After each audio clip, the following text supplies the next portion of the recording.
Very welcome in TSJNE platform. ये show structure of atom का lecture number 6 है और आज हम इस चैप्टर को वहाँ पे जो भी मोटा मोटी जेई मीन्स और नीट लेवल का है वो टॉपिक हम यहाँ पे फिनिश कर देंगे। श्रोडिंगर के ग्राफ्स रह जाएंगे जो कि हम आगे कभी देख लेंगे। चलिए सबसे पहले स्टार्ट करते हैं dual nature of de Broglie hypothesis. What is the de Broglie hypothesis? तो आइंस्टाइन ने लाइट के बारे में बोला था कि लाइट पार्टिकल के रूप में भी चल सकती है और वेव की फॉर्म में भी चलती है, जैसा कि आपको पता है। उसी तरीके से डी ब्रोगली ने कहा कि कोई मटेरियल पार्टिकल है, मैटर है, उस मैटर में इलेक्ट्रॉन है और इलेक्ट्रॉन अपने ऑर्बिट में घूमते हैं। तो जब वो मूव करते हैं तो जब उनके पास वेलोसिटी होती है तो उसकी वजह से वो एक प्रकार की वेव रिलीज़ करते हैं और उस वेव को हमने क्या बोला, डी ब्रोगली वेवलेंथ। तो वही लिखा है कि de Broglie proposed that an electron behave both as material particle and as a wave. These proposed a new theory, wave mechanical theory of a matter. According to matter नहीं है, matter है ये. According to this theory, the electrons, protons and even atom when in motion passes wave properties. देखो जो हम पढ़ते थे wave length lambda वाली, वो फोटोन जब अपनी एक्साइट करता था, जो वो रिलीज करता था ना, वो था EMW। लेकिन जब कोई मैटर, जब कोई इलेक्ट्रॉन या कोई एटम या कोई प्रोटॉन या कोई एनी एटम जब मूव कर रहा है, तो जब वो जो वेव प्रोड्यूस कर रहा है उसको बोल रहे हैं यहाँ पर डी ब्रोगली वेव है। वो वाली वेव अलग है, ये वाली वेव अलग है। नॉट मैसअप स्ट्रॉन्ग मत बना देना। According to de Broglie the wavelength associated with a particle of mass m moving with velocity v is given the relation. तो इन्होंने बताया था कि जो लैम्डा डी ब्रोगली वेवलेंथ है ये बराबर होती है किसके, h/mv के। आप इसको यहाँ पे याद रखेंगे, ठीक है। और ये आया कैसे जी, ऐसे आया है। आइंस्टाइन ने बोला था E बराबर mc² होता है। हमने अभी वेवलेंथ पढ़ गया, एनर्जी बराबर क्या होता है, hc/λ। तो hc/λ is equal to mc²। तो इस तरीके से आपका यहाँ पे क्या आ जाएगा, lambda is equal to h/mv। आपको ये डी ब्रोगली की वेवलेंथ याद कर लेनी है। How to calculate de Broglie wavelength? तो इस तरीके से कैलकुलेट कर सकते हो। mv को क्या लिख सकते हैं, मोमेंटम। तो पहला फॉर्मूला आप याद रखेंगे कि लैम्डा डी ब्रोगली वेवलेंथ बराबर h/p बराबर h/mv। अब देखिए ये आपके ऑर्बिट में से घूम रहा है, तो ये जो टोटल जो इसका फ्रीक्वेंसी, जो वेव की जो पूरी लेंथ है उसको हम वेवलेंथ कह रहे हैं। तो ये है हमारी लैम्डा, ना ये वो वाला वेवलेंथ नहीं है जब भी पढ़ के आए थे, ठीक है। तो हमें क्या देखने को मिल रहा है, ये जो पूरा ऑर्बिट है उसको कवर कर रहा है। इसका मतलब n times lambda is equals to circumferences of orbit, मतलब 2πr is equals to n lambda de Broglie wavelength. तो लैम्डा डी ब्रोगली वेवलेंथ बराबर क्या हो जाएगा, 2πr/n which is equals to number of orbit. और ये क्या होता है तुम्हारा h/mv। तो यहाँ से क्या आ जाएगा तुम्हारा, यहाँ से क्या आएगा, यहाँ से आ जाएगा mv/r बराबर nh/2π। तो आप ये एक रिलेशन याद रखेंगे, एक रिलेशन ये याद रखेंगे। अगला रिलेशन है आप mv, देखो मोमेंटम होता है। अगर मैं ऊपर देखो मोमेंटम, अपन ने क्या पढ़ा है, काइनेटिक एनर्जी बराबर क्या होता है, हाफ mv²। इसका मतलब हम वेलोसिटी की जगह क्या लिख सकते हैं, twice of kinetic energy upon m का अंडर रूट। इसका मतलब यहाँ क्या लिख सकते हो आप, ये लिख सकते हो, यहाँ अंडर रूट से अंडर कटेगा, यहाँ पे अंडर रूट आ जाएगा। तो इस तरीके से आपको एक और रिलेशन याद कर लेना है कि लैम्डा बराबर h/√2m काइनेटिक एनर्जी। तो बेसिकली अभी तक आपको ये 3 रिलेशन याद रखने हैं। पहला रिलेशन है ये वाला, दूसरा h/p and third is mvr is equals to nh/2π integral multiples of, है ना, वही वाला कहानी हो गई। और अगला है आपका, आप एक और अभी अपनी रिलेशन बनाया कि lambda is equals to h/√2m kinetic energy. अब देखो हमने क्या डिस्कस करा था, जो काइनेटिक एनर्जी होती है, अगर आप किसी चार्ज को v वोल्टेज से दे देते हो तो उसका जो काइनेटिक एनर्जी आता है वो QV से आता है। इसका मतलब आप काइनेटिक एनर्जी क्या लिख सकते हो, QV लिख सकते हो। इसका मतलब कोई चार्ज पार्टिकल इसका आपने v वोल्ट दिया है तो उसके केस में उसका जो डी ब्रोगली वेवलेंथ आएगा वो क्या आएगा, आपका लैम्डा बराबर h/√2m की QV, क्या जी, QV। अगर आपको इलेक्ट्रॉन के लिए काउंट करनी है तो क्यू की जगह क्या आ जाएगा, E आ जाएगा। अब देखिए इलेक्ट्रॉन का ये तो प्लांक कांस्टेंट है, मास कांस्टेंट है, क्यू कांस्टेंट है, सिर्फ क्या वेरिएबल है, V वेरिएबल है। तो ये सारी कैलकुलेशन जब पेपर में अगर ये क्वेश्चन आएगा तो वहाँ भी हमें करनी पड़ेगी, तो हम क्यों ना ये सारी कैलकुलेशन यहीं से कर लेते हैं। तो इन सारी वैल्यू को जब सॉल्व किया जाता है तो यहाँ से जो फाइनल टच निकलता है लैम्डा डी ब्रॉगली वेवलेंथ का, सॉल्व करने में बैठा डायरेक्ट याद कर लेना क्या, lambda de Broglie wavelength for an electron is 150 upon V की पावर हाफ, और ये किस में आता है, एंगस्ट्रम,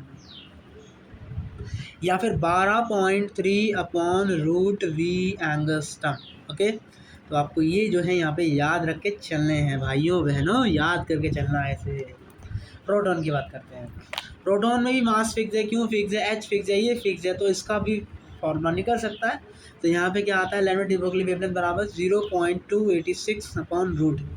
बात करते हैं न्यूट्रॉन अल्फा पार्टिकल की, न्यूट्रॉन का तो जीरो हो जाएगा, क्यों, क्योंकि न्यूट्रॉन का तो चार्ज ही नहीं होता ना, न्यूट्रॉन तो न्यूट्रल है ना। अल्फा पार्टिकल के लिए निकालने आ जाए तो कैसे निकालोगे आप, अल्फा पार्टिकल का जो मास होता है वो किसके बराबर होता है, 4m of proton, 4 Guna mass of proton के बराबर होता है, और 400 जो प्रोटॉन का रहता है वही रहेगा। इसका मतलब हमें बस यहाँ पे क्या करना पड़ेगा, इस पूरे टर्म में केवल 4 से मल्टीप्लाई करना पड़ेगा, तो ये पूरा टर्म तो यही आ जाएगा, और अंडर रूट में 4 भी बचेगा, 4 को बाहर ले आओगे, अब इसे काट दो, देख कम दो, 2 से काट और 2 से 6। तो इस तरीके से फॉर एन अल्फा पार्टिकल आपका जो फॉर्मूला यहाँ पे बनेगा क्या देखने को मिलेगा, देखो एक गड़बड़ एक चीज़ रहेगी ना अपनी, अल्फा पार्टिकल इसको कहते हैं He2 एंड 2+, 2+ चार्ज होते हैं, इसका मतलब इसका चार्ज क्या होगा, 2 क्यों होगा, तो यहाँ पे एक और 2 से मल्टीप्लाई करना पड़ेगा, इसका मतलब यहाँ 8 बचेगा। तो जब ये सारी कैलकुलेशन आप करते हो तो डायरेक्ट आपको एक फॉर्मूला याद रखना है, और वो डायरेक्ट फार्मूला क्या आता है, 0.101 अपॉन रूट में वी एंगस्ट्रॉम।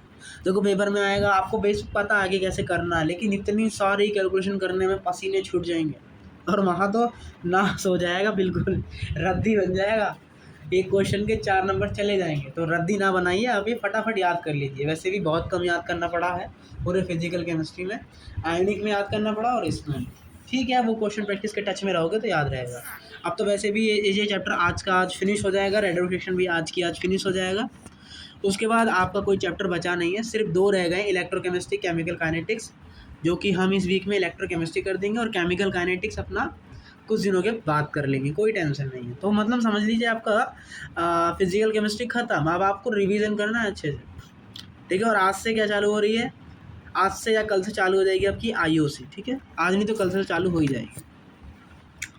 तो प्रोटॉन के लिए 0.286 upon under root B angstrom, for alpha particle 0.101 upon under root B angstrom, and for electron is under root 150 upon B angstrom, या फिर 12.3 upon under root B angstrom. तो ये तीनों की आपको लैम्डा डी ब्रॉगली वेवलेंथ याद करनी है।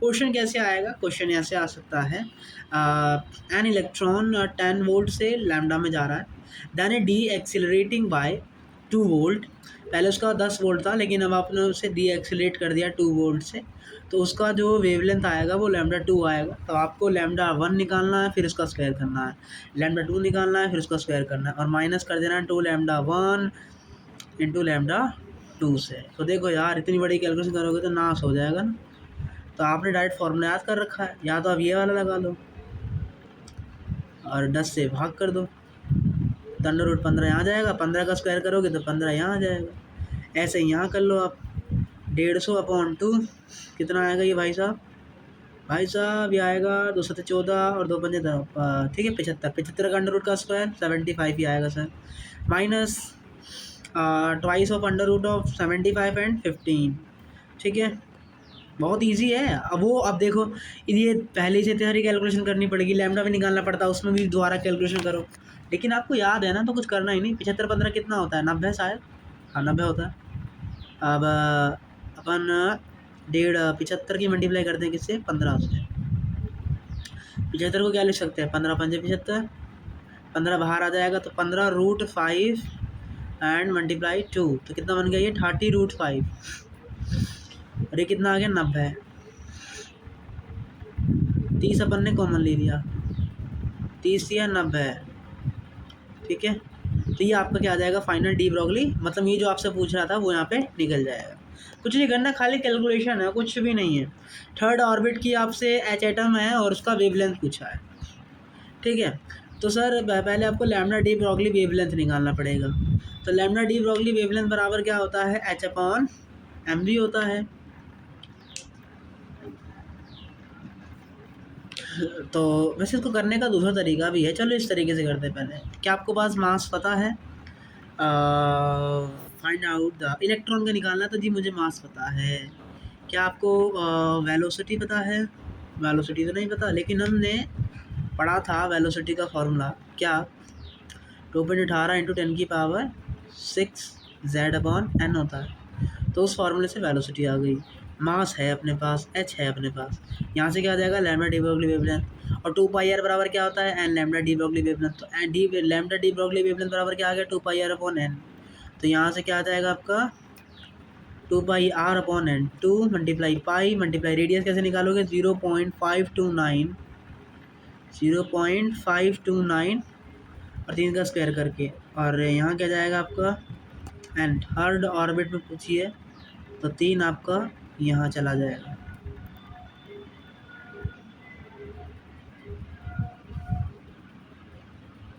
तो आपसे पूछा क्या है इसने पूछा है कि वेवलेंथ बताओ।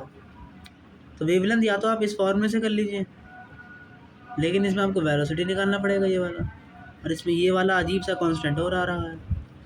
या फिर आप ये वाला निकाल लीजिए। तो आप चाहो तो किसी से भी यहाँ पे कर सकते हैं। इसको करने का एक और तरीका है, आप ये यूज़ कर लीजिए, 2m काइनेटिक एनर्जी और थर्ड ऑर्बिट हमने याद कर रखी है, कितनी होती है 1.5 EV। तो वो EV यहाँ पे लिख दिया, आंसर आ जाएगा। उससे भी बढ़िया आइडिया है, आप ये वाला फार्मूला यूज़ कर सकते हैं, क्यू डेल वी। पोटेंशियल कैसे आता है थर्ड ऑर्बिट का, ई को हटा दीजिए, आपको पोटेंशियल मिल जाएगा। अरे भाई साहब, अगर आपको पोटेंशियल ही मिल गया तो फिर तो हमने डायरेक्ट फार्मूला याद रख रखा है ना ये वाला। हेलो, तो डायरेक्ट यहाँ 1.51 से भाग करने का और अपना आंसर ले आने का। तो आप चार तरीक़ों से लैम्डा डी ब्रॉगली वेवलेंथ निकाल सकते हो, लेकिन मस्ट ट्राई करना कि आप उन्हीं तरीक़ों से करें जिसमें वोल्टेज का टर्म ऐड हो रहा हो, ठीक है। वरना आप इन सबसे भी निकाल सकते, थोड़ा कैलकुलेशन ही आएगा।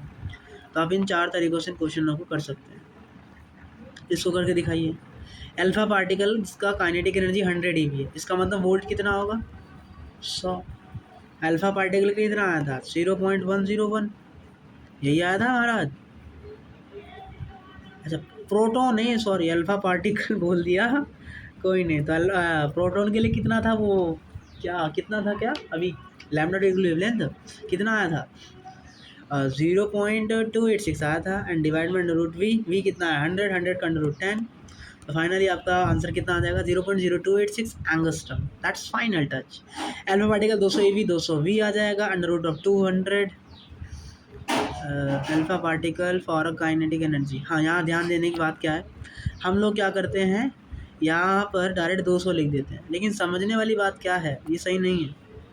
क्यों सही नहीं है, अल्फा पार्टिकल में कितने चार्ज हैं जी, 2 चार्ज हैं। चूँकि ये 2 चार्ज के लिए है, तो 2 चार्ज के लिए आपको कितना वोल्टेज देना पड़ेगा 100 ना। तो इसका मतलब वोल्टेज कितना आएगा 100 आएगा।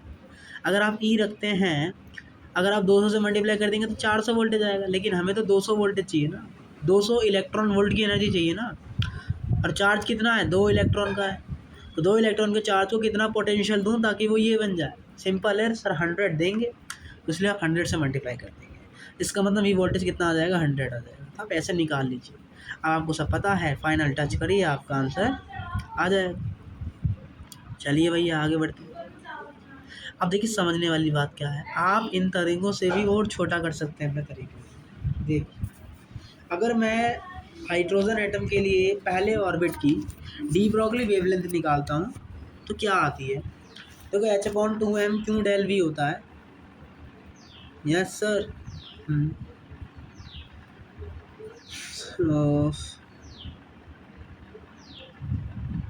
क्यू डेल वी होता है, या आप काइनेटिक एनर्जी कर लीजिए।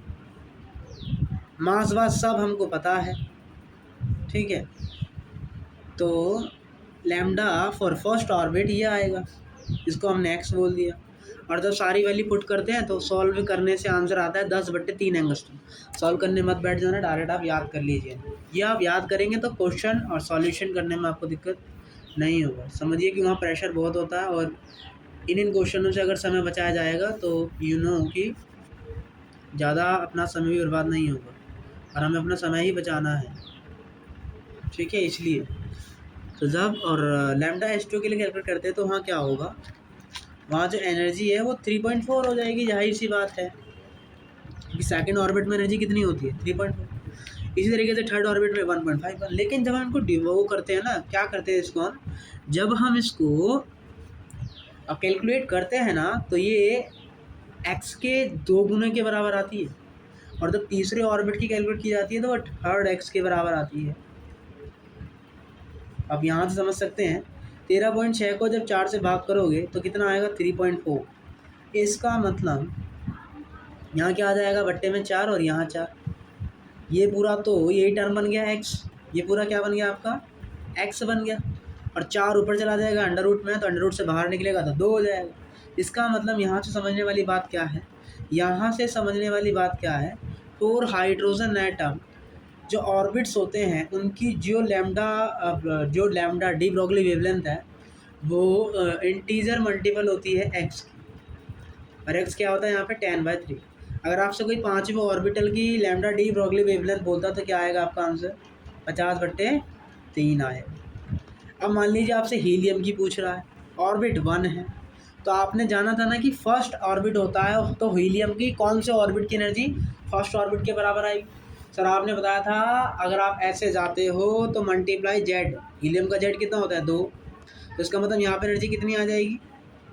इसका मतलब है कि सर जो हाइड्रोजन का पहला ऑर्बिट है और जो हीलियम का दूसरा ऑर्बिट है वो दोनों की एनर्जी सेम होगी।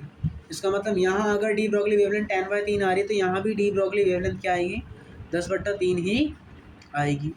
लेकिन सर हमने पढ़ा है कि हमें तो पहले का चाहिए, और हमने ये भी जाना है कि वो इंटीग्रल मल्टीपल होती है, तो ये दूसरा है, इसका मतलब ये दूसरा इंटीग्रल मल्टीपल होगा। तो 2 की मल्टीप्लाई किससे करें ताकि 10/3 आ जाए, तो 2 से भाग करके देख लेते हैं तो कितना आया 5/3। तो इसका मतलब 5/3 हो गया फर्स्ट ऑर्बिट की एनर्जी। अब आपको जिसकी पूछ रहा है आप उसकी निकाल लीजिए। इसी तरीके से आप लिथियम के लिए निकाल सकते हैं, बेरिलियम के लिए निकाल सकते हैं, किसी के लिए भी निकाल सकते हैं, बिना कैलकुलेशन के आप सब कुछ कर सकते हैं। तो बस आपको ये याद रखना है क्या, lambda de Broglie wavelength for hydrogen for first orbit is 10/3 angstrom and also all the orbitals is integral multiple of this x factor. और बाकी आप सबको एनर्जी से टर्म किसका एनर्जी कब बराबर आएगा, एनर्जी बराबर है तो वेवलेंथ भी बराबर आएगा, ये सारी टर्म आपको हमने सिखा रखा है। और कैसे चेक करते हैं हमने सीखा था, तो वो कहानी आप कर देंगे तो आपका आंसर आ जाएगा, ठीक है। चलिए मान लीजिए आपको क्वेश्चन दिया है, कह रहा है कि 9वें ऑर्बिट ऑफ हाइड्रोजन, चौथा ऑर्बिट ऑफ हीलियम एंड तीसरा ऑर्बिट ऑफ लिथियम, बताइए कैसे करेंगे। हाइड्रोजन का 9वां ऑर्बिट की एनर्जी क्या होती है, पहले की तो 10/3 होती, तो 9वीं कितनी होगी 90/3। हीलियम कितनी आई थी 5/3, चौथी की कितनी हो जाएगी 20/3। लिथियम की निकाल लेते हैं सर, हाइड्रोजन का 1 है तो लिथियम का 3 होता है, तो इसका मतलब लिथियम का जो तीसरा एनर्जी है और जो हाइड्रोजन की पहली एनर्जी है वो आपस में बराबर होंगे। इसका मतलब लिथियम के थर्ड ऑर्बिट की एनर्जी क्या आ जाएगी आपकी 10/3 आ जाएगी। लेकिन हम तो पहले ऑर्बिट की चाहिए, 3 से क्या कर देंगे भाग कर देंगे, तो पहले ऑर्बिट की एनर्जी कितनी आ गई 10/9। हमें कौन से ऑर्बिट की चाहिए, तीसरे ही ऑर्बिट, तीसरा ऑर्बिट ही है, तो क्या कर देंगे 3 से मल्टीप्लाई कर देंगे, काम खत्म। तो कितना आ गई 30/9, 10/3, 90 में से 20 गया तो 70/3, बट्टे में 10/3, तो यहाँ से आपका आंसर कितना आ गया 7 आ गया। इसका मतलब जो आपका रिलेशन पूछा था वो हमने यहाँ पे बता दिया है। आगे समझ, ठीक है सर। चलिए आगे बढ़ते हैं। चलिए तो अब हम पढ़ते हैं, हमने डी ब्रोगली वेवलेंथ पढ़ लिया, उससे बहुत सारे क्वेश्चन बनाए जाते हैं, चाहे वो फिजिक्स हो चाहे वो केमिस्ट्री हो, बहुत क्वेश्चन बनते हैं उससे। और जो सेकंड मोस्ट इंपॉर्टेंट टॉपिक है वो आपका हिल्सबर्ग अनसर्टेनिटी प्रिंसिपल। ये प्रिंसिपल क्या कहता है, the exact position of momentum of a fast moving particle can not be calculate precisely at the same moment of time if the del x in the error of measurement of position of the particle, and if del p is the error in the measurement of momentum of the particle, then del x into del p is greater than of h upon 4 pi। तो Hinsberg ने क्या कहा था जी, Bohr जी ने हमें बताया था, उन्होंने बोला था कि जो ऑर्बिट्स इलेक्ट्रॉन्स होते हैं वो अपने ऑर्बिट में घूमते रहते हैं, मतलब आप उनकी पोजीशन को फिक्स कर सकते हो, आप उनकी पोजीशन के टर्म को बता सकते हो, मतलब आप उनकी पोजीशन को डिफाइन कर सकते हो। लेकिन जैसे ही हिंसबर्ग का सिद्धांत आया वैसे ही बोहर साहब पगला गए, मतलब बोहर साहब का जो मॉडल था वो फेल हो गया। इन्होंने क्या बताया, इन्होंने ये बताया कि मान लीजिए ये डेल एक्स क्या है, पोजीशन, मेजरमेंट इन पोजीशन, और डेल बी क्या है, मेजरमेंट इन मोमेंट। तो अगर उन्होंने ये रिलेशन दिया कि del x into del p is greater than क्या होता है, एच अपॉन 4 पाई होता है, 4 पाई। इन्होंने बोला था कि अगर हम डेल एक्स को एक पोजीशन को फिक्स कर दें, इसका मतलब पोजीशन फिक्स कर रहे हैं, तो इसका मतलब है कि उनकी पोजीशन को मैंने छोटा कर दिया, उनकी पोजीशन को अगर मैंने छोटा कर दिया तो लैम्डा क्या निकलेगा, कम निकलेगा, लैम्डा क्या निकलेगा, कम निकलेगा। तो लैम्डा बराबर क्या होता है, एच अपॉन एम वी, मतलब velocity is in proportional to lambda. तो इसका मतलब है अगर मैं लैम्डा को कम कर रहा हूँ, मतलब मैं डेल एक्स पोजीशन को कम कर रहा हूँ, उनके बीच के डिफरेंस को कम कर रहा हूँ, जीरो की तरफ टेंड कर रहा हूँ, इसका मतलब मैं इलेक्ट्रॉन्स को पास ला रहा हूँ, इसका मतलब है कि मैं लैम्डा कम कर रहा हूँ, लैम्डा कम कर रहा हूँ, इसका मतलब है कि मैं वेलोसिटी कम कर रहा हूँ, मतलब सॉरी वेलोसिटी बढ़ा रहा हूँ, और वेलोसिटी बढ़ाने का मतलब है मैं उसे, अगर मुझे ये जीरो तक बढ़ाना है, इसका मतलब मुझे वेलोसिटी को इन्फानाइट तक बढ़ाना पड़ेगा, और अगर वेलोसिटी इन्फानाइट तक बढ़ रही है तो डेल पी कहाँ तक बढ़ जाएगी, इन्फानाइट तक बढ़ जाएगी।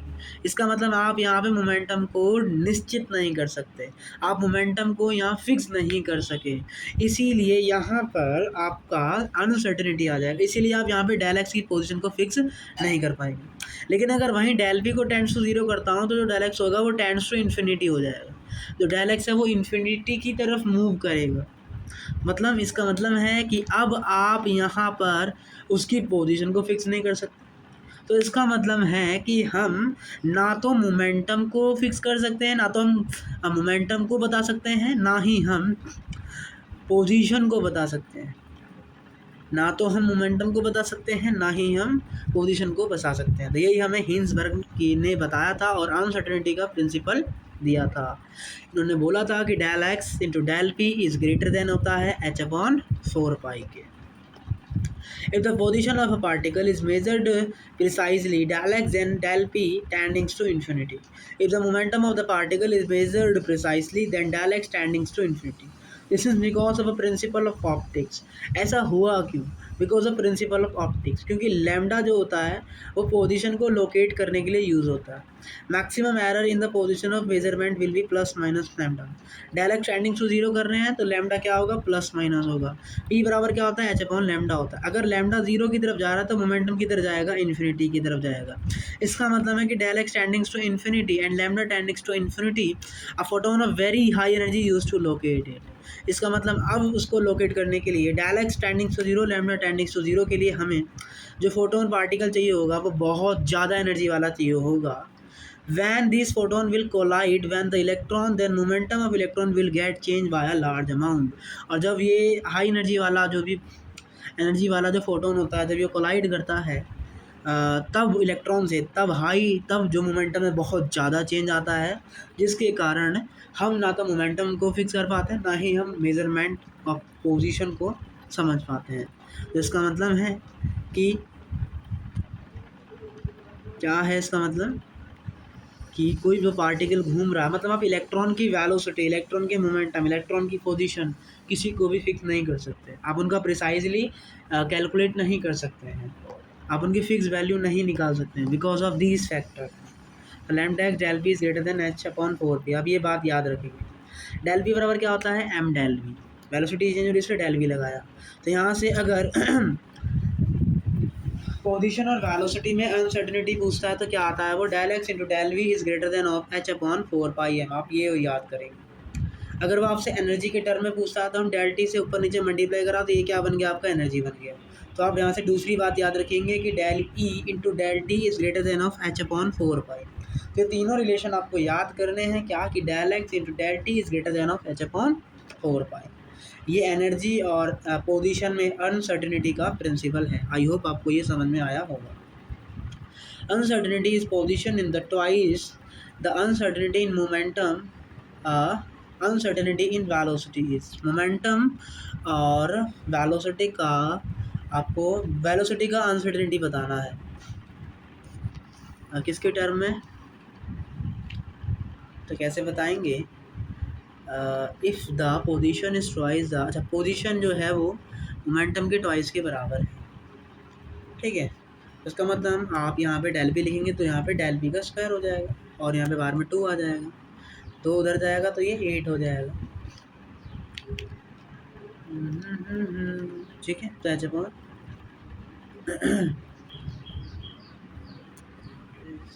तो यहाँ पे 8 आ गया आपका। अब m square del v square जाएगा, तो यहाँ से डेल वी स्क्वायर बराबर क्या आ गया आपका, h/8 पाई एम स्क्वायर, और स्क्वायर हटेगा तो अंडर रूट, 8 का अंडर रूट क्या होता है 2, अंडर रूट में 2 और एम स्क्वायर बाहर आ जाएगा, तो यहाँ से डेल वी बराबर क्या आ गया, ये आ गया। तो ऑप्शन नंबर 6 का करेक्ट आंसर है। ये क्या हो जाएगा, आपका आंसर हो जाएगा। चलिए, अब आपको क्या दिया, मास दे दिया, स्पीड दे दिया और एक्यूरेसी दे दी, 2% की एक्यूरेसी है। तो calculate the uncertainty in the position, del x आपको जो यहाँ पे बताना है। तो आपको एच कितना पता है, यहाँ पे लिख देंगे 4 पाई की वैल्यू, मास लिख देंगे, वेलोसिटी लिख देंगे, अब क्या मिल जाएगा, डेल एक्स मिल जाएगा। That's done. चलिए, तो अब हम पढ़ते हैं ऑर्बिटल के बारे में। देखिए, what is orbital. An orbital may be defined as the region of space around the nucleus where the probability of finding an electron is maximum 90 to 95%. Orbital वह है जहाँ पर इलेक्ट्रॉन के पाने की जो संख्या है वो सबसे ज़्यादा है, 90 से 95%। जहाँ संख्या ज़्यादा है मतलब उसको हम क्या कहेंगे, जहाँ पे इलेक्ट्रॉन ज़्यादा मिलेगा उन सभी की संख्या को या उस सर्कल तक हम क्या कहेंगे, उसे ऑर्बिटल्स में गिनेंगे। वो वाला स्पेस, जैसे यहाँ पे मैक्सिमम स्पेस ये है तो ये वाला मैक्सिमम स्पेस में कहलाएगा ऑर्बिटल कहलाएगा। बाकी जो बचा उसमें भी इलेक्ट्रॉन है लेकिन मैं उनको ऑर्बिटल काउंट नहीं करूँगा, ठीक है। Orbital do not define a definite path. जो ऑर्बिटल्स होते हैं वो इलेक्ट्रॉन्स के डेफिनेट पाथ को नहीं दिखाते, वो नहीं दिखाते कि कैसे चल रहा है इलेक्ट्रॉन, वो एक रीज़न को दिखाते हैं कि कहाँ पर इलेक्ट्रॉन के मिलने की या इलेक्ट्रॉन की ज़्यादा संभावना है, कहाँ पर इलेक्ट्रॉन ज़्यादा मिलेगा। तो बेसिकली उसको हम क्या बोलते हैं, उसको आप ऑर्बिटल बोलते हैं, उसको आप क्या बोलते हो, बेसिकली ऑर्बिटल्स बोलते हैं। देखिए, ऑर्बिट्स और ऑर्बिटल में अंतर क्या है, तो इसका जो ये क्या करता है, ये इलेक्ट्रॉन के पाथ को वेल डिफाइन करता है कि इलेक्ट्रॉन जो होते हैं वो न्यूक्लियस के चारों तरफ चक्कर लगा रहे हैं, लेकिन ऑर्बिटल्स कोई उसका पाथ डिफाइन नहीं कर रहा। बल्कि ऑर्बिटल्स क्या है, एक वो रीजन है जहाँ पर प्रोबेबिलिटी ऑफ इलेक्ट्रॉन बहुत ज़्यादा है। हमें कोई इलेक्ट्रॉन ऐसे नहीं, कोई एक इलेक्ट्रॉन ये रहा है, एक इलेक्ट्रॉन हो रहा है, ऐसे नहीं दिखता। हम बात करते हैं प्रोबेबिलिटी में, जहाँ पर बहुत ज़्यादा है, बहुत ज़्यादा मिल रहे हैं, उसको हम क्या कहते हैं, ऑर्बिटल्स कहते हैं। ऑर्बिट अलग है और ऑर्बिटल्स अलग है, ठीक है। चलिए, it represent planar motion of electron. ये क्या दिखाता है, ये प्लेनर मोशन दिखाता है इलेक्ट्रॉन, लेकिन ये 3D मोशन दिखाता है। ये एक्स में भी हो सकता है, वाई में भी हो सकता है और जेड में भी हो सकता है। अगर आपको ऑर्बिट्स में मैक्सिमम नंबर ऑफ इलेक्ट्रॉन चाहिए तो कितने आएंगे, 2n² आएंगे। लेकिन अगर ऑर्बिटल्स में चाहिए तो ऑर्बिटल्स में 2 से ज़्यादा इलेक्ट्रॉन नहीं हो सकते। Orbitals can not accommodate more than 2 electrons. एक ऑर्बिटल में 2 से ज़्यादा इलेक्ट्रॉन नहीं हो सकते, लेकिन ऑर्बिट्स में 2 से ज़्यादा हो सकते हैं, 2n² हो सकते हैं। तो ऑर्बिट्स पाथ को दिखा रहा है, लेकिन ऑर्बिटल्स उस संख्या को दिखा रहा है जहाँ पर इसके ज़्यादा होने की संभावना है। और एक ऑर्बिटल्स में 2 ही इलेक्ट्रॉन रह सकते हैं, 2 से ज़्यादा नहीं। ऑर्बिट सर्कुलर शेप के होते हैं, लेकिन जो ऑर्बिटल्स होते हैं इनके डिफरेंट शेप हैं। जैसे एस ऑर्बिटल हो गया, पी ऑर्बिटल हो गया, पी ऑर्बिटल का डंबल होता है, एस ऑर्बिटल का स्फेरिकल होता है, ठीक है, ये सारे। और डबल डंबल होता है डी ब्लॉक का। ऑर्बिटल नॉन डायरेक्शनल के कैरेक्टर के होते हैं, हैंस हम इनका शेप नहीं दिखा सकते क्योंकि वो सर्कुलर शेप है, उसको क्या डायरेक्शन दिखाओगे। लेकिन जो ऑर्बिटल्स होते हैं, एस ऑर्बिटल को छोड़कर बाकी सब में आप डायरेक्शन कैरेक्टर को दिखा सकते हो। इसमें हिल्सबर्ग अनसर्टेनिटी प्रिंसिपल के खिलाफ है कि अब वहाँ पर आप उसका वेलोसिटी दिखा सकते हो, पोजीशन दिखा सकते हो, लेकिन जो ऑर्बिटल्स है वो इसके अकॉर्डिंग है। हिल्सबर्ग प्रिंसिपल के क्या है, ये अकॉर्डिंग है, क्योंकि आप सारे इलेक्ट्रॉन्स में इतनी स्पीड से चल रहे हैं, आप उनका पोजीशन कहाँ से फिक्स करोगे? तो ये हमें किसने बताया? ऑर्बिटल्स के बारे में ऐसे कहानी पता नहीं। तो ऑर्बिट्स और ऑर्बिटल में डिफरेंस समझ आया? ठीक है। देखिए एस ऑर्बिटल क्या होता है। एस ऑर्बिटल कैसे स्फेरिकल होता है, रो में ऐसे दिखाई देता है, और ये नॉन डायरेक्शनल होता है। ये एक्स में भी वही है, वाई में भी वही है, और जेड में भी वही है। This orbital in non-directional and it is closest to the nucleus, having lowest energy। और ये न्यूक्लियस के पास होता है और उसकी एनर्जी सबसे कम होती है। S orbital can accommodate maximum number of 2 electron. इसके पास केवल एक ही ऑर्बिटल होता है और इस एक ऑर्बिटल में 2 इलेक्ट्रॉन से ज़्यादा नहीं आ सकते। पी ऑर्बिटल की बात करते हैं। पी ऑर्बिटल का जो शेप होता है वो डम्बल शेप होता है। Dumbbell shape consist of 2 loops, और ये कितने लूप्स कंसिस्ट करता है? 2 लूप कंसिस्ट करता है, जो कि ऐसे रीजन से सेपरेट होता है जिस रीजन को क्या बोलते हैं हम? नोड बोलते हैं। नोड क्या होता है? जहाँ पर इलेक्ट्रॉन के होने की संभावना 0 होती है, उस पॉइंट को हम क्या बोलते हैं? नोड बोलते हैं। तो पी ऑर्बिटल्स में क्या होता है? आपको डम्बल्स दिखाई देते हैं और बीच में क्या होता है? नोड होता है। तो ये किसका शेप है? P orbitals. ये किसका शेप है आपके? ये एक्स एक्सिस में है तो ये पी एक्स ऑर्बिटल का शेप है। ये वाई एक्सिस में है तो ये पी वाई ऑर्बिटल का शेप है।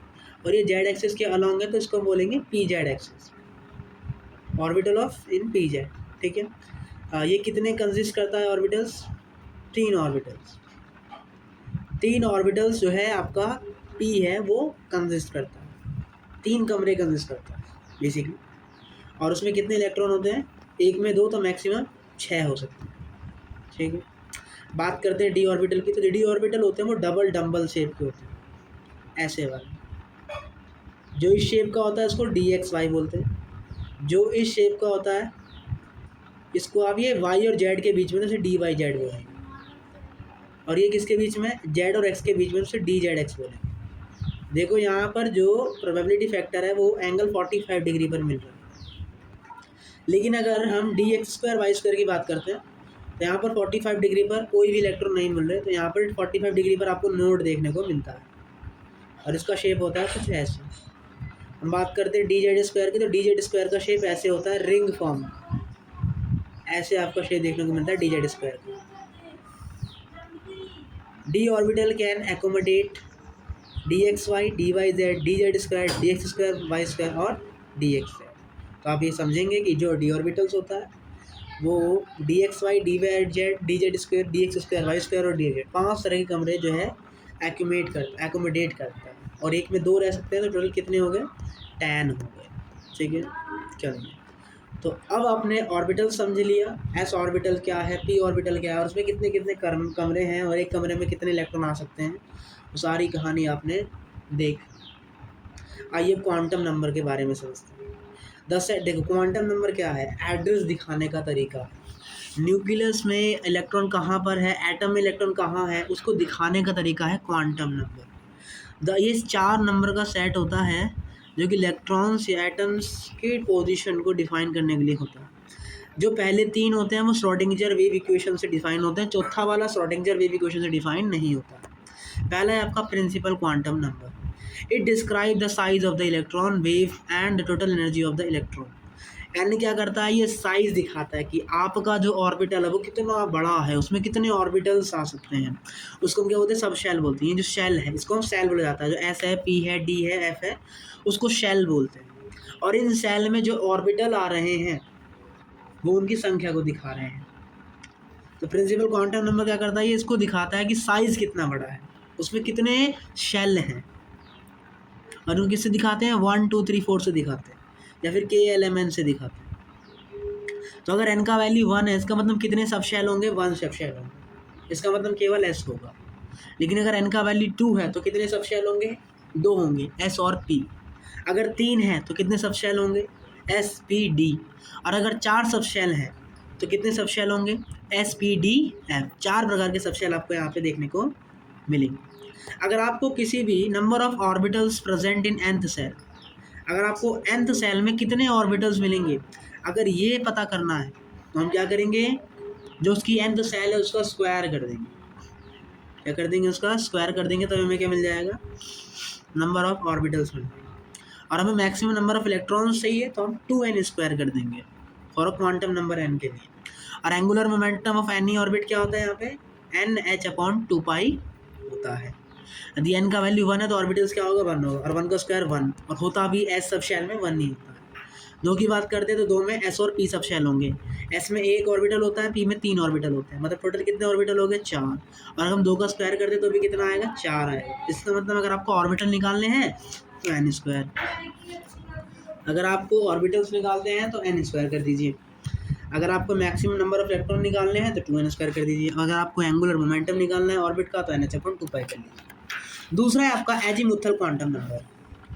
ये क्या करता है, ये it describe the shape of electron cloud. Electron cloud जहाँ पे इलेक्ट्रॉन मिल रहे हैं उसका शेप कितना है उसको डिस्क्राइब करने का ये प्रयास करता है। और ये किसको बताता है, the number of shell in subshell. किसको दिखाता है, ये जो शेल है उसमें कितने सब शेल है। शेल का मतलब मोहल्ला, और सब शेल का मतलब मोहल्ले में स्कूल, ठीक है। तो describe the shape of electron cloud, electron cloud के शेप को दिखाता है और सब शेल की संख्या को दिखाता है। मतलब SPD कितने हैं ये सब दिखा रहा है। किससे दिखाता है, ये L से दिखाता है। और इसका वैल्यू कहाँ से कहाँ होता है, 0 से n-1 की तरफ होता है। अगर आपका n का वैल्यू 1 है तो कितने सब शेल होंगे, 0 सब शेल होंगे। सॉरी सब शेल तो होंगे ना, सब शेल एक, अगर n का वैल्यू 1 है इसका मतलब कितने सब शेल होंगे, s होंगे। तो s सब शेल का जो इलेक्ट्रॉन क्लाउड होता है उसका नंबर क्या है, तो वो वैल्यू ऑफ L कैसे निकालेंगे आप। L क्या है, L shape of electron cloud दिखा रहा है और सब शेल के नंबर को दिखा रहा है। और L की वैल्यू कैसे निकलती है, 0 से n-1 करके निकलती है। तो L का वैल्यू, अगर n का वैल्यू 1 रखोगे तो S का वैल्यू क्या आएगा, 0 आएगा। P ऑर्बिटल के लिए रखोगे तो कितना आएगा, 1 आएगा। D ऑर्बिटल के लिए रखोगे तो 2 आएगा, और F के लिए रखोगे तो 3 आएगा। तो आपको ये L की वैल्यू याद कर लेनी है। For 0 subshell for S, L का वैल्यू 0, P के लिए 1, D के लिए 2 एंड F के लिए 3 होता है। अगर आपको नंबर ऑफ ऑर्बिटल्स बताने हैं तो क्या करोगे आप, 2l+1 का यूज़ करोगे। सब शेल अगर S है तो इसका मतलब कितने ऑर्बिटल्स होंगे जी, 1 होंगे, और 1 ही होते हैं जो कि S होता है। अगर आपको मैक्सिमम नंबर ऑफ इलेक्ट्रॉन निकालने हैं तो किसका यूज़ करोगे आप, 2l+1 की मल्टीप्लाई 2 से कर दो, जब क्या मिल जाएगा आपको, मैक्सिमम नंबर ऑफ इलेक्ट्रॉन्स मिल जाएंगे। अगर आपको ऑर्बिटल एंगुलर मोमेंटम निकालना है तो क्या करोगे आप, इसका यूज़ करोगे। L is equals to what, h upon 2 pi under root में L+1। क्या यूज़ करेंगे आप, h upon 2 pi under root में L+1, ठीक है। ऑर्बिट एंगुलर, अब हम जैसे S ऑर्बिटल के लिए मुझे निकालना है तो h अपॉन 2 पाई L+1 होता है। S ऑर्बिटल के लिए एजीमुथल क्वांटम नंबर कितना होता है, 0। इसका मतलब यहाँ L की वैल्यू कितनी आ जाएगी, 0 आ जाएगी। P सब सेल के लिए निकालेंगे तो क्या आएगा, L का वैल्यू 1 रखेंगे, 1 2 2, मतलब क्या आ जाएगा, h upon 2 pi under root 2 आ जाएगा। इसी तरीके से D सब सेल के लिए निकालेंगे तो क्या आ जाएगा, h upon 2 pi under root 6 आ जाएगा। तो आपको ऐसे जो है वैल्यू निकालनी पड़ती है एंगुलर मोमेंटम की। और एजीमुथल के लिए, एजीमुथल में ऑर्बिटल एंगुलर मोमेंटम निकालना, ऑर्बिटल एंगुलर मोमेंटम निकालने का तरीका ये है। अगला है आपका magnetic quantum number. What is magnetic quantum number, जैसे मोहल्ला कौन डिस्क्राइब कर रहा था, मोहल्ला डिस्क्राइब कर रहा था सेल। शेल के अंदर स्कूल कौन डिसाइड कर रहा था आपका, स्कूल डिसाइड कर रहा था आपका एजीमुथल क्वांटम नंबर। और अब स्कूल के अंदर कितने कमरे हैं, कितने क्लासरूम हैं, ये कौन डिसाइड करेगा, मैग्नेटिक क्वांटम नंबर। इसका मतलब it describe the orientation of the subshell, ये सब शेल के ओरिएंटेशन को दिखाता है कि सब शेल कैसे दिखेगा। It can have value from, इसका जो वैल्यू होता है वो -L से +L की तरफ होता है, और इसमें 0 भी इंक्लूड होता है। It means total 2l+1 values होती है इसकी magnetic quantum number. Each value correspond to an orbital. S subshell has 1 orbital, P subshell has 3 orbitals, D subshell has 5 orbital and F subshell has 7 orbital. वो तो पीछे भी बढ़ गया है। 12 + 1 0 में कितने होंगे, एस में कितने हैं 1, टी में कितने हैं 3, डी में कितने 5 और एस में कितने, एफ में कितने 7। तो ये ऑर्बिटल्स आपको देखने को मिलते हैं किसके अंदर, सब शेल्स के अंदर, मतलब इतने कमरे हैं इन सब में। और आंसर की वैल्यू कैसे निकलेगी, मैग्नेटिक क्वांटम नंबर से। कहाँ से, -L से +L की तरफ। जैसे अगर 0 की बात कर रहे हैं तो इसका मतलब इसका मैग्नेटिक क्वांटम नंबर क्या आएगा, सिर्फ 0 आएगा। अगर L का वैल्यू 1 है मतलब p ऑर्बिटल है तो उसमें कितने ऑर्बिट्स होंगे 3, और स्टार्टिंग कहाँ से होगी -L से +L, मतलब -1 से +1। अगर d ऑर्बिटल है तो कहाँ से होगी, बीच में 0, यहाँ +1, यहाँ +2, यहाँ -1, यहाँ माइनस। इसी तरीके से आप F के लिए भी कर लेंगे। तो ये आपको याद रखना है मैग्नेटिक क्वांटम नंबर। अब ये वो स्पिन क्वांटम नंबर है जो कि क्या कर रहा है, ये उस केस को दिखा रहा है कि इलेक्ट्रॉन कौन सी डायरेक्शन में है। तो बेसिकली ये दिखा रहा है कि कमरे के अंदर बच्चे कैसे बैठे हैं, सीधा होके बैठे हैं कि उल्टा होके बैठे हैं। कौन दिखा रहा है, ये आपका स्पिन क्वांटम नंबर दिखा रहा है।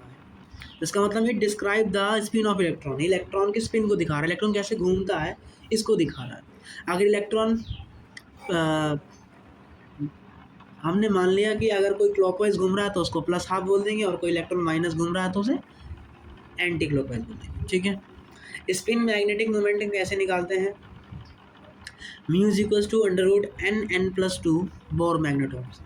तो स्पिन मैग्नेटिक मोमेंट निकालने के लिए वो कितना स्पिन करेगा, कितना घूमेगा, वो निकालने के लिए हम इस फॉर्मूले का यूज़ करते हैं √n(n+2), और इसका यूनिट क्या होता है, बोर मैग्नेट्रॉन होता है। It represent the value of, अब हम निकालने वाले हैं spin angular momentum. Spin angular momentum निकालने का फॉर्मूला क्या होता है, S/√s+1, और ये क्या होता है, मैक्सिमम स्पिन होता है। और मैक्सिमम स्पिन कैसे निकालते हैं, half into number of unpaired electron. Maximum spin for an atom कैसे निकालते हैं, half into number of unpaired electron. जैसे मान लीजिए क्वेश्चन है, if an atom total electrons 3 है, find out magnetic moment mu. तो म्यू बराबर क्या होगा, √n(n+2), 3 तो 5 × 3 √15, और √15 कितना होता है 3.87 समथिंग होता है। स्पिन एंगुलर मोमेंटम बोला तो वो क्या होता है, h/2π(s)√s+1। एस क्या होता है, half into number of unpaired electron, कितने हैं 3 हैं, इसका मतलब कितना आ जाएगा 3/2। हम इस वैल्यू को यहाँ पुट कर देंगे, क्या मिल जाएगा आपको, स्पिन एंगुलर मोमेंटम मिल जाएगा। इसी तरीके से क्वेश्चन कर लीजिए, क्या पूछा है आपसे, orbital angular momentum. Orbital angular momentum क्या होता है, h/2π(L)+1। वैल्यू पुट करोगे आपका आंसर आ जाएगा। तो यहाँ से याद रखने वाली बात क्या है कि हमने अभी तक क्या पढ़ा, हमने ये समझा कि अगर आपका n क्या होता है, प्रिंसिपल क्वांटम नंबर, जो किसको दिखा रहा है, जो शेल को दिखा रहा है, कितने शेल होंगे इसमें, s होगा, एक sp होंगे या sp_d होंगे कि सारे होंगे, वो दिखा रहा है। और मैक्सिमम नंबर कैसे निकालते हैं इलेक्ट्रॉन का, 2n² करके। ऑर्बिटल कैसे निकालते हैं, n² करके। अगला है एजीमुथल क्वांटम नंबर, किसको दिखा रहा है, सब शेल को दिखा रहा है, मतलब sp_d को बता रहा है। ये किसको दिखा रहा है, ये sp_d वगैरह के बारे में बता रहा है, इलेक्ट्रॉन क्लाउड को लोकेट कर रहा है, साइज दिखा रहा है। और s के लिए l का वैल्यू 0, p के लिए 1, d के लिए 2 और f के लिए 3 होता है, ठीक है। और इस पे एंगुलर मोमेंटम निकालना हो एजीमुथल का तो क्या आएगा, h/2π(L) ब्रैकेट में L+1 आएगा, कोई डाउट, नो डाउट। और मैक्सिमम ऑर्बिटल कितने होते हैं 2l+1, और मैक्सिमम नंबर ऑफ इलेक्ट्रॉन कितने होते हैं 2 × 2l+1। इसके बाद आपने क्या जाना, इसके बाद आपने जाना मैग्नेटिक मोमेंटम नंबर के बारे में, क्या करता है, इलेक्ट्रॉन क्लाउड्स में मतलब ऑर्बिटल्स को दिखा रहा है। और इसकी संख्या कहाँ से कहाँ तक होती है, -L से +L की तरफ।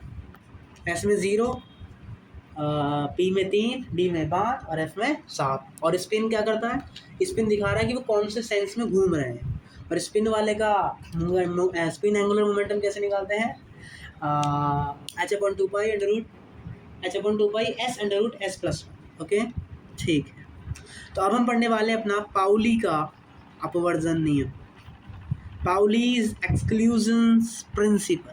क्या कहता है, कोई भी 2 इलेक्ट्रॉन जो कि एटम में है can have the same set of all the 4 quantum number. It means an orbitals can not have more than 2 electrons because 3 quantum number principal azimuthal and magnetic at the most may be same by the fourth must be different, it mean spin must be in opposite direction. ये कह रहा है किसी भी orbitals में जो electrons होते हैं वो मस्ट अपोजिट नेचर के होने चाहिए।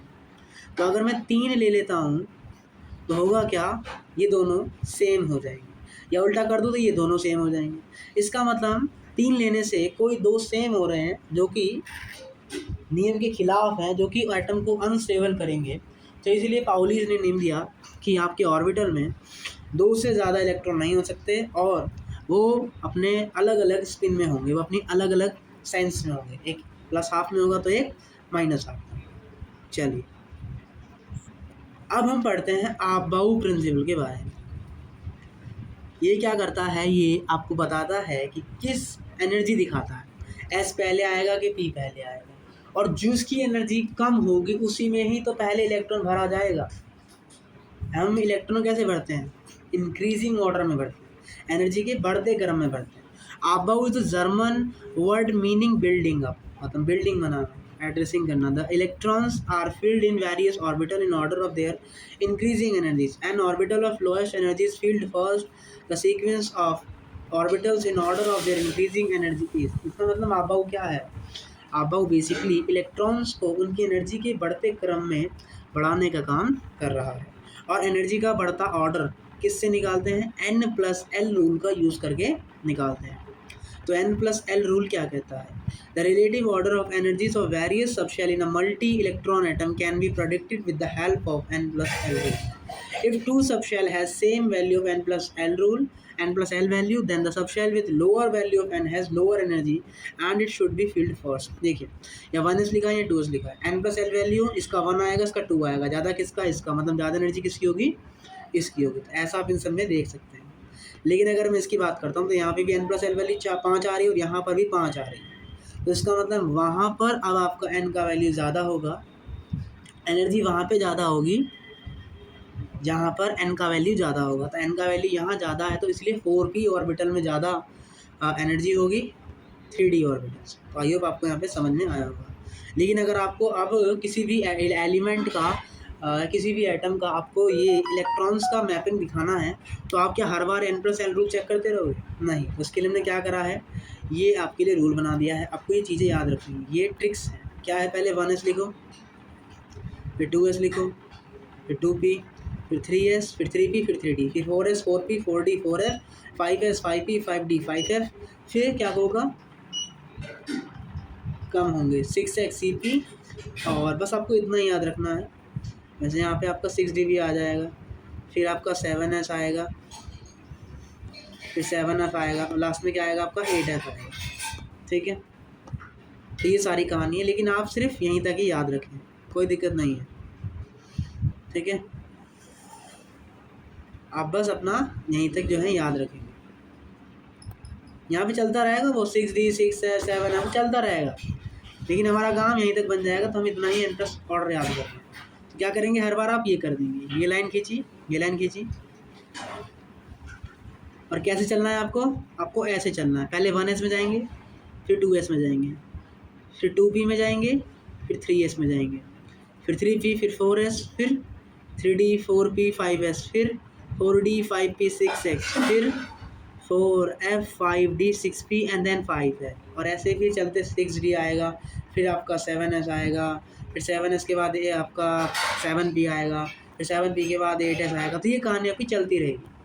सिर्फ आपको यहीं तक याद करना है, क्योंकि एलिमेंट भी 118 है और 118 का नहीं पूछेगा, वो इतने में से आपका काम हो जाएगा। ठीक है, तो आपको ऐसे जो है याद रखना है। अगला है आपका हुंड का नियम। हुंड रूल क्या कहता है कि जो इलेक्ट्रॉन्स की पेयरिंग होती है वो एक एक करके होती है इन subshells until each orbital is occupied by electron with parallel spin exactly half filled and fully filled orbitals। क्या कह रहा है, हम कभी भी इलेक्ट्रॉन का पेयरिंग करेंगे, इलेक्ट्रॉन को फिल करेंगे किसी भी ऑर्बिटल में, तो हम एक एक करके भरेंगे। जब ये पूरा हो जाएगा तब आप जाके दूसरी बार उसको फुलफिल करना शुरू करेंगे। इसका मतलब पहले आप हाफ फिल्ड करेंगे और हाफ फिल्ड होने के बाद फिर फुल फिल्ड करने का ट्राई करेंगे। ठीक है, और याद रखेंगे फुल फील्ड की तो एनर्जी ज़्यादा होती है, लेकिन फुल फील्ड के बाद जो सेकंड मोस्ट स्टेबल स्टेट है वो क्या है, हाफ फील्ड की। तो अगर कोई एटम फुल फील्ड है या कोई हाफ फील्ड है तो इसका मतलब वो बहुत ज़्यादा क्या है, मोस्ट स्टेबल है। तो अगर कहीं आपको हाफ फील्ड दिख रहा है तो उसका मतलब वो बहुत ज़्यादा स्टेबल है। चलिए, तो हमने ये पूरा चैप्टर फिनिश करा। आइए अब इनका यूज़ कैसे करना है। Find the electron configuration of ferrum and chromium. तो Fe कौन से नंबर पर आता है? अब भैया एटॉमिक नंबर तो हम सिखाएंगे नहीं, वो तो आपको पढ़ाया है, सीखिए अपने आप। तो Fe कौन से नंबर पर आता है? 26 नंबर पर। तो पहले आप Fe का क्या लिख लीजिए यही लिख लीजिए, एड्रेस करने वाला। पहले आप 1 2 4 ऐसे करके यूज़ करते थे, अब आप n+l रूल से यहाँ पे शो करेंगे इस तरीके से SPDF का यूज़ करके। हमसे Fe2+ का पूछा है, कोई नहीं, अब पहले आप Fe का निकाल लीजिए। अभी आपका पीरियोडिक टेबल चलेगा आज से IOC में, तो वहाँ पर बहुत अच्छे से डिटेल में सिखाया जाएगा। देखिए, तो पहले जाएगा इलेक्ट्रॉन किस में जाएगा, देख लो यहाँ पे। पहले जाएगा 1s में, तो 1s में कितने जा सकते हैं? 2 जा सकते हैं। फिर जाएगा किस में? 2s में, इसमें भी 2 जा सकते हैं। फिर किस में जाएगा? 2p में, 2p में कितने जा सकते हैं? 6। फिर 3s में 2, फिर 3p में 6। कितने हो गए? 2 2 4 6 10, 2 12 6 18। कितने भरने हैं आपको? 26। कितने भर गए? 18। बचे कितने? 8 और भरो। फिर इसमें जाएंगे 2। अब कितने बचे? 20 हो गया। अब कितने बचे? 6। तो वो 6 हमने जो है इसको दे दिए। इस तरीके से ये हमारा किसका कॉन्फ़िगरेशन हो गया? Fe26 का। अब क्या करेंगे आप लेकिन आपसे 2+ का पूछा था। 2+ का मतलब, प्लस का मतलब होता है इलेक्ट्रॉन को उतने माइनस कर देना, और माइनस का मतलब होता है उतने ही इलेक्ट्रॉन दे देना। तो +2 या मतलब +2 मतलब 2 हटा देंगे तो कितना आ जाएगा? 24 आ जाएगा। तो इसका मतलब आपको इस सब में से 2 इलेक्ट्रॉन हटाने पड़ेंगे। तो इलेक्ट्रॉन कहाँ से हटते हैं? जो सबसे बाहर वाला होता है। 3D बाहर में है कि 4s बाहर में? n का वैल्यू 4 है, इसका मतलब 4 जो है वो ऑर्बिटल्स के बाहर होगा। 3D पहले आएगा, 4s बाद में आएगा। तो इसका मतलब जो इलेक्ट्रॉन निकलेंगे वो कहाँ से निकलेंगे? 4s से निकलेंगे। आपको कितने इलेक्ट्रॉन निकालने हैं? 2। इसका मतलब 4s में से कितने इलेक्ट्रॉन निकल जाएंगे? 2 निकल जाएंगे। 2 निकल गए तो इसमें तो इलेक्ट्रॉन बचे ही नहीं। तो इसका मतलब अब जो इसका क्या आएगा, अब इसका जो कॉन्फ़िगरेशन आएगा वो आपको ये देखने को मिलेगा। लेकिन आपसे स्पिन मैग्नेटिक मोमेंट पूछा है, तो म्यू बराबर क्या होता है? √n+2। n क्या होता है? Unpaired electron. ये सब तो पेयर्ड है, अनपेयर्ड कितने हैं? 3d6। चेक करते हैं, पहले आप इनको बना लीजिए, एक एक करके भरेंगे। कितने अनपेयर्ड मिल गए? ये 4। इसका मतलब n का वैल्यू 4 है। इस तरीके से यहाँ पे क्या आ जाएगा? √24 आ जाएगा। और आप यहाँ से s का वैल्यू भी निकाल सकते हैं। इसी तरीके से क्रोमियम का निकालेंगे, तो क्रोमियम का आप ऐसे लिख लेंगे, लेकिन ध्यान रखना ये 3d4 है। अगर इसको एक इलेक्ट्रॉन मिल जाए तो ये हाफ फील्ड बन जाएगा, और अगर ये हाफ फील्ड बन गया तो ये मोस्ट स्टेबल हो जाएगा। तो होगा क्या? ये s वाला जो है ये अपना एक इलेक्ट्रॉन इस d वाले ऑर्बिटल को दे देता है, इसको दे देता है d ऑर्बिटल को, जिसकी वजह से अब जो कॉन्फ़िगरेशन आता है वो आपका ये कॉन्फ़िगरेशन देखने को मिलता है। तो आप ध्यान रखेंगे। अब भी कुछ कुछ केस ही हैं पीरियोडिक टेबल में, डी ब्लॉक में कुछ ही हैं। एक तो क्रोमियम हो गया और एक कॉपर हो गया। तो उन सभी के जो एक्सेप्शन वाले केस हैं वो आप ये ध्यान रखना। एक्सेप्शन भी कहेगा, अगर लॉजिक से देखो तो आपको क्या करना है? फुल फील्ड बनाना है इसको आपको या तो हाफ फील्ड करना है तो फुल फील्ड करना है। 3d4 इज़ मोर क्लोजली, ये बहुत पास है। अगर आपको एक दे दोगे तो ये पूरा हो जाएगा। इसका मतलब एक आप यहाँ से दे देंगे तो ये 4s1 बन गया और ये 3d5 बन गया, तो अब इसकी स्टेबल स्टेट हो जाएगी। तो ये इसका करेक्ट कॉन्फ़िगरेशन होगा, तो ये याद रखिएगा। लेकिन आपसे +3 का पूछा है तो क्या होगा? एक इलेक्ट्रॉन इसमें से निकल जाएगा, 2 इलेक्ट्रॉन इसमें से निकल जाएंगे। तो अब जो कॉन्फ़िगरेशन आएगा वो ये देखने को मिलेगा। अब ये n बराबर 3 है तो अब ये क्लोज नहीं है। 4 होता तो आप इसमें से एक दे देते, लेकिन ये 3 है, इसका मतलब ये क्लोज नहीं है। तो इसका मतलब यही इसका हो जाएगा, इसका फाइनली आंसर हो जाएगा। तो आई होप आपको ये समझ में आया होगा। इसी तरीके से कॉपर वाला जो मैं कह रहा था एक्सेप्शन है, देखो 9 है, ये तो बिल्कुल क्लोज है, एक मिल जाएगा तो 10 हो जाएगा, तो ये एक इससे ले लेगा। और एस वाला का तो कोई फर्क भी नहीं पड़ेगा, 2 ही ऑर्बिटल होते हैं उसमें। एस में से अगर आप 2 में से एक निकाल दोगे तो बचेगा क्या? एक। मैंने क्या बताया था? हाफ फील्ड फुल फील्ड दोनों ही स्टेबल होते हैं। तो इसका मतलब एक इलेक्ट्रॉन अगर निकल भी गया तो भी कोई फ़र्क नहीं पड़ेगा इसे, लेकिन अगर वो इलेक्ट्रॉन इसको मिल जाएगा तो उसको बहुत फ़र्क पड़ जाएगा और आपकी स्टेट बहुत ज़्यादा स्टेबल हो जाएगी। तो यही रीज़न है कि क्रोमियम और कॉपर में एक एक इलेक्ट्रॉन एस ऑर्बिटल से निकल के डी ऑर्बिटल में चला जाता है। तो यहाँ भी आपको ये केस देखने को मिलेगा, आप ये कहानी कर देंगे। आई होप आपको ये समझ में आया होगा। और आज हमने अपना ये एटॉमिक स्ट्रक्चर के पूरे चैप्टर को फिनिश कर दिया है। If you have any doubt regarding this chapter you can concern in the chat box और टेलीग्राम चैट बॉक्स।